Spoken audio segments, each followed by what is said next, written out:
बचपन में एगो खेला हम लोग देखते थे, खेलते भी थे कि एक आदमी लुका जाता था दीवार के पीछे और उसको खोजते हुए आता था जो चोर रहता था, उसी को वो मथुआ पे एकदम मार देता था धप्पा, और धप्पा होने पर जो उसको लग जाता था फिर से वो चोर बन जाता था। तो वैसे ही करके जो होता है ना, छू करके किसी को अगर चोर बना दीजिए तो वो चोर बन गया। तो ऐसे करके होता है। ये क्या चीज के बारे में हम बात करने वाले हैं? जीडीपी के बारे में। अभी देखिए अपना देश में सब जगह बहुत सारे लोग जो हकीकत नहीं जानते हैं वो एकदम उछाल मार रहे हैं कि हम लोग जापान को पीछे कर दिए जीडीपी के मामला में। भारत का जीडीपी जापान से ज्यादा हो गया। तो ये हकीकत जब जान जाइएगा ना कि कहाँ से क्या दिक्कत है, अरे जीडीपी का टोटल जब सिस्टम, इस जीडीपी को आप समझ जाइएगा तब आपको सही बात का पता चलेगा कि आखिर हकीकत में क्या हुआ है। तो आज हम लोग देखने वाले हैं जीडीपी के बारे में। ये जीडीपी का फुल फॉर्म पहले समझ लेते हैं, ग्रॉस डोमेस्टिक प्रोडक्ट। इसका मतलब हिंदी में सकल घरेलू उत्पाद। अगर ये इसका तो ये किस चीज पर आधारित रहता है?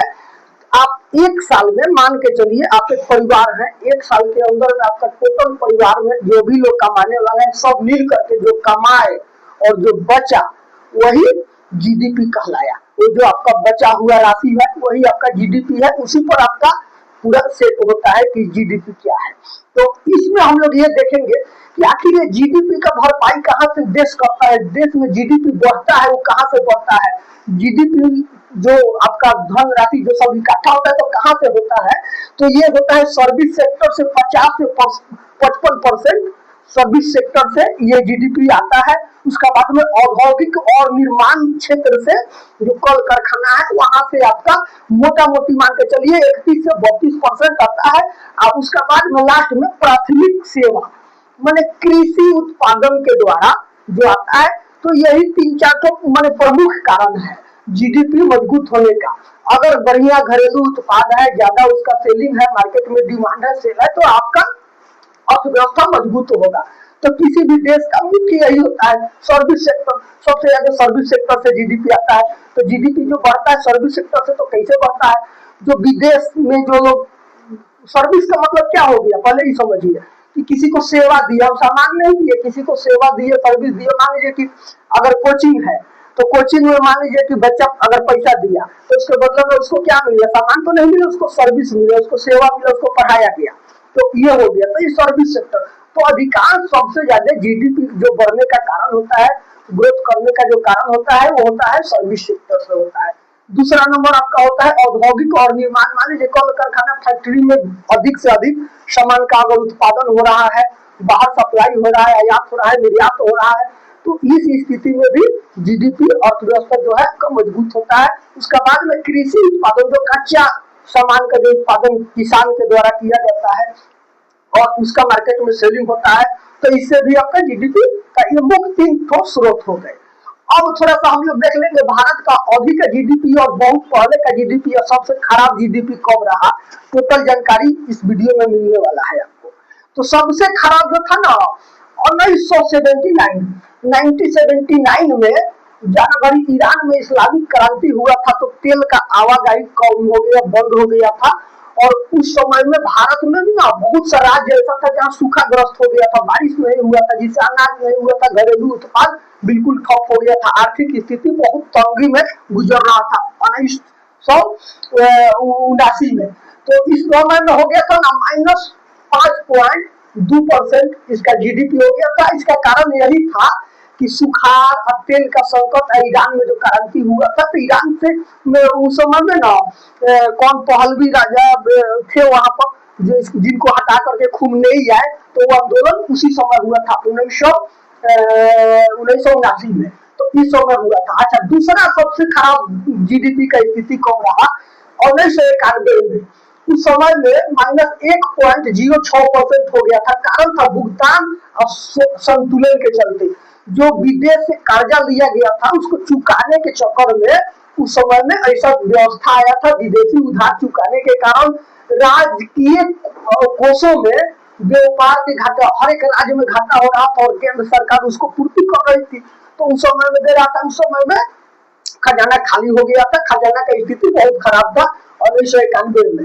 अच्छा, उसके बाद में तीसरा हुआ था 20-21 में जनवरी, आपका कोरोना वायरस आया, लॉकडाउन लग गया, कोई सामान ना आएगा ना जाएगा ना कुछ बेचाएगा, ऐसा स्थिति हो गया था। तो उस समय में हो गया था ना मोटा मोटी -23.9% तक आ गया था। 6.6% गिरावट आया था 19-20 में, 20-21 में जनवरी को कोरोना आया था। तो उस समय का ये स्थिति है। अभी फिलहाल भारत का जो स्थिति है ना, थोड़ा देख लेते हैं। अंतर्राष्ट्रीय मुद्रा कोष के हिसाब से अभी भारत का जीडीपी 6.5% है। अब प्रति व्यक्ति 2,41,000 सालाना आय है। प्रति व्यक्ति 2,41,000 सालाना आय है। उसके बाद में दुनिया का भी थोड़ा देख लेते हैं कि दुनिया में कौन सा देश का सबसे ज्यादा जीडीपी है।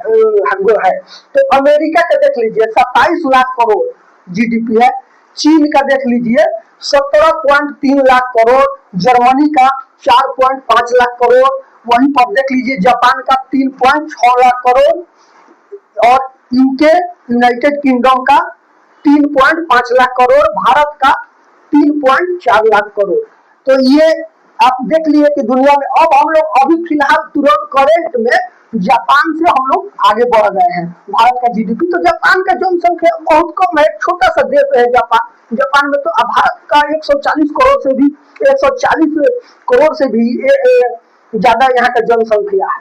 तो यहाँ का जीडीपी तो हमेशा कमजोर रहता है, अभी करता है, लेकिन उसको उठाने का कोशिश सरकार करता है कि इसको ठीक किया जाए। अच्छा, वहीं पर पाकिस्तान का थोड़ा देख लीजिए, दुनिया में 40वां स्थान पर पाकिस्तान है। वहाँ का जीडीपी जो है 3.5% वार्षिक दर पर वहाँ का जीडीपी है। आपसे पूछा जाएगा कि दुनिया में सबसे अमीर देश कौन है, तो आप कहिएगा अमेरिका, लेकिन अमेरिका अमीर देश नहीं है। दुनिया में सबसे अमीर देश यूरोप का एक देश है जिसका नाम है लग्जमबर्ग। लग्जमबर्ग एक यूरोप का देश है जो छोटा सा देश है, लेकिन बहुत शांति है, बहुत खुशहाल देश है और सबसे अमीर देश है।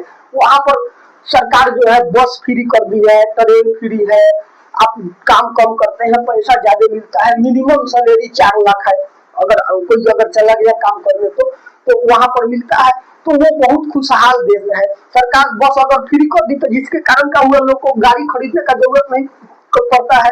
आज देखिए अपना देश में इलेक्ट्रिक गाड़ी, जो गाड़ी दुनिया भर के गाड़ी रोड पर निकल गया है, एसी गाड़ी निकल गया है, जिसके चलते क्या होता है, अभी गर्मी पड़ता है, रोड में जहां तहां देखिए जाम जुम लगता है। ज्यादा से ज्यादा लोग अपना प्राइवेट गाड़ी यूज करना चाहते हैं, लेकिन विदेश में वहां पर सब चीज फ्री है, तो लोग बोलते हैं कि नहीं, कहीं जाना है मिनटे मिनटे गाड़ी है और फ्री में सेवा है। तो ऐसे करके तो ये चीज हमने आपको दिखा दिया कि जो जीडीपी होता है वो किन चीजों पर आश्रित होता है। आपका जो एक साल का कमाई होता है और एक साल के कमाई के लास्ट में जो बचा के रखते हैं उसी को माना जाता है एक मापदंड से कि आपका वार्षिक आय इतना हुआ। वही जीडीपी, वही जितना साल का आंकड़ा आता है उसको दर्शाया जाता है जीडीपी में। तो यही जीडीपी के बारे में आपको बताना था।